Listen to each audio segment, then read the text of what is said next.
Hello, and welcome to my first episode of my manga update video. So what I'm going to be doing with these are I'm pretty much just going to be talking about some of the current series that I'm reading and talk a little bit about them, how they're going, and if I think they're good or not, and if I recommend them to you, and stuff like that. So yeah, I'm planning on getting about one of these out every week.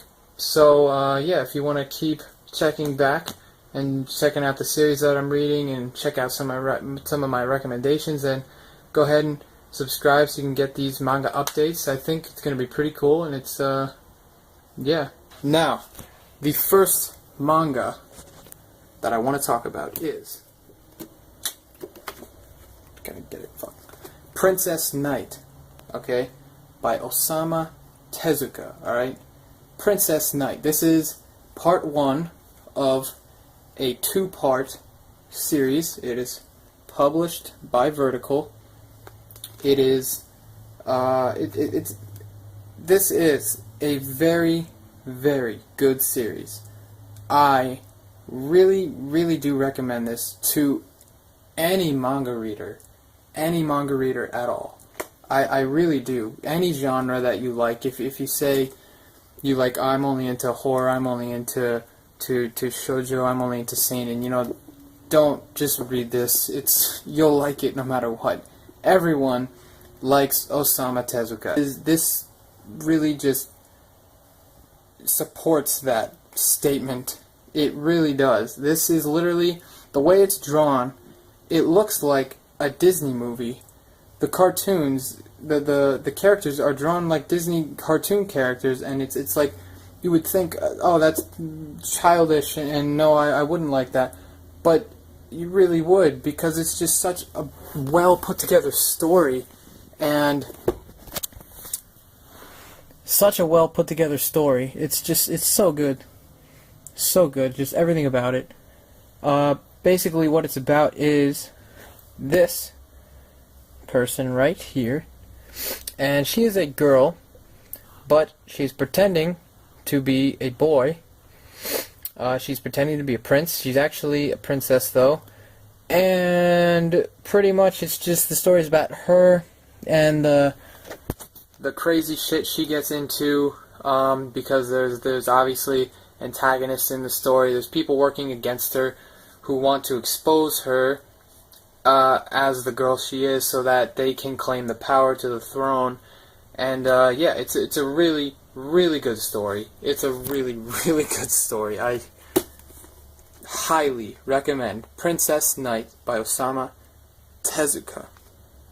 And altogether, it's a really fun read. It's a really fun read. It's just a cute story. So, this series I want to talk about that I'm currently reading is none other than Blade of the Immortal. Alright? Blade of the Immortal. This is volume 13. This is the current volume that I'm on. This series is quite possibly my favorite manga ever. Like, this, holy shit. Holy shit. I don't know what to say. You just have to read this. You just need to read this. Like, it's not something to debate. Okay? Like, you have to read this. It's such a perfect series. Just everything about it the plot is just amazing. The way Hiroki Samura, you know, just brings to life the characters, and it's just amazing. Like, I can't even explain it.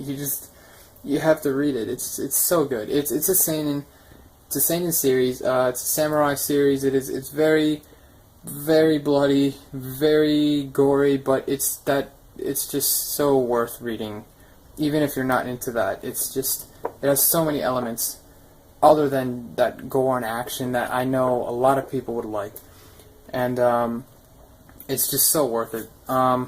If you want to pick up the volumes, you know, if you want to buy them, they are a little more on the expensive side. but like I said, it is totally worth the extra money. Okay, this series is so good. I have up to 17, and I really need to get more because I'm gonna blow through those last 4 volumes like in 2 days or something. So yeah, basically what Blade of the Immortal is about, pretty quick. I don't want to go too deep into it because it's a really complicated story, but basically it's about Manji. He is an immortal swordsman. He cannot die, alright? And it's just the story of him traveling with this girl named Rin. Rin wants to avenge her parents who were killed when she was young by a man named Anotsu. Alright, so Manji is accompanying Rin because he needs to kill 1,000 evil men in order to die. And he wants to die. You would think, oh, an immortal man wants to live forever. That's cool. No, he wants to die.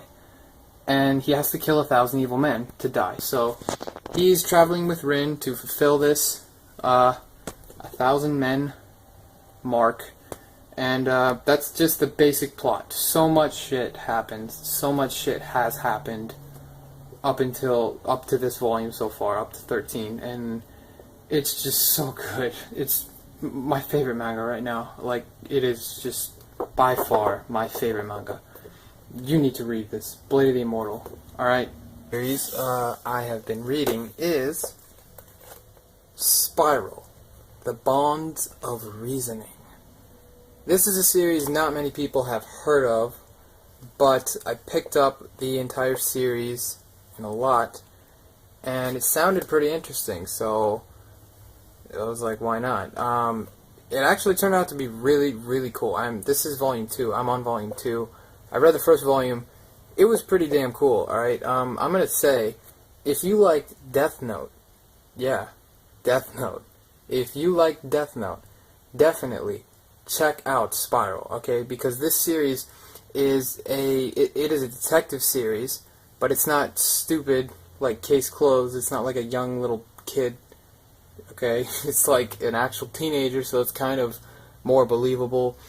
It's a detective story, but the details in it resemble Death Note like so much. Like so much. Like you know, if you've ever read the Death Note manga series, you know what I'm talking about. Like, the details in Death Note are so like refined and like complicated, and you really have to pay attention when you're reading Death Note to fully, you know, understand everything that is being laid out to you. You know, you have to read everything, you have to understand everything. That's pretty much how Spiral is. You know, the details in a detective case, when they solve a case, it's like so intricate, and it's like you just have to pay attention. And when I was reading the first volume, I was like, oh, it's like I'm reading Death Note. It's like, holy shit. It's definitely not as good as Death Note. Nowhere near as good as Death Note. But yeah, check out Spiral if you're into that detective series. It is a shonen. It looks like a shoujo, doesn't it? He's drawn like a shoujo character, but it's actually shonen. Yeah, check that out if you like Death Note. Spiral, The Bonds of Reasoning. The thing I want to talk about real quick is Rurouni Kenshin, Volume 17. This is the volume I'm currently on, and I know I'm pretty late. You know, Rurouni Kenshin has been out for a long fucking time, and I'm only on 17, and it's 2014. But yeah, this series is fucking awesome. I have just recently fallen in love with it. That's why I got that fucking wall scroll. It's so fucking awesome. It is a samurai shonen, so pretty cool. It's like Blade of the Immortal, definitely not as bloody. Actually, it's nothing like Blade of the Immortal. Don't even listen to me. Scratch that. Yeah, but it's pretty cool. You should definitely check out Rurouni Kenshin. I'm sure everyone's heard of it, you know. I'm just that one idiot who's way behind on the times. But yeah, Volume 17, I have up to 26, so I'm going to read all of those. There's only 28 in this series. But, yeah, basically what this is about is this guy on the front, his name is Immortal Kenshin. He is an ex-assassin from the Bakumatsu era. And the story, the entire plot itself is pretty much him trying to rid his past of the sins he's committed. You know, he's killed so many people working for the government, and he wants to just get rid of all of that. He wants to just be clean, have a clean state of mind, and just be a good person. He is a good person, you know. This whole series is about him, you know, being a nice person and not being a mean person. Like, he's the most logical character in the series. He's clear-headed. He's very, very nice to everyone because he's trying to atone for his sins. But yeah, that's the basic plot. Right now in Volume 17, he is in Kyoto fighting Shishio. So this is fucking awesome. This is like the climax right now of the series. Not really though, because there's like 10 more volumes, so I don't know what the fuck those are about. But yeah, this is fucking exciting right now. He's fighting Shishio, so I've been waiting for this for a long fucking time. So yeah, check out Rurouni Kenshin if you have not. I'm sure you have though. I'm sure everyone's heard of it, but yeah. And I wasn't going to throw this in there, but you know what? I'm going to anyway. So we have Dragon Ball Volume 3. Now, I have the entire Dragon Ball series. I've read it. I read it a long time ago. Obviously, I'm rereading it because it's fucking awesome, okay? It's fucking awesome. Dragon Ball. Yeah. So, that is my manga update video. The first video of the manga update series. And I hope you enjoyed it. And if you want to keep getting updates and, you know, recommendations, hearing about the series, go ahead and subscribe if you want to. And yeah, peace out.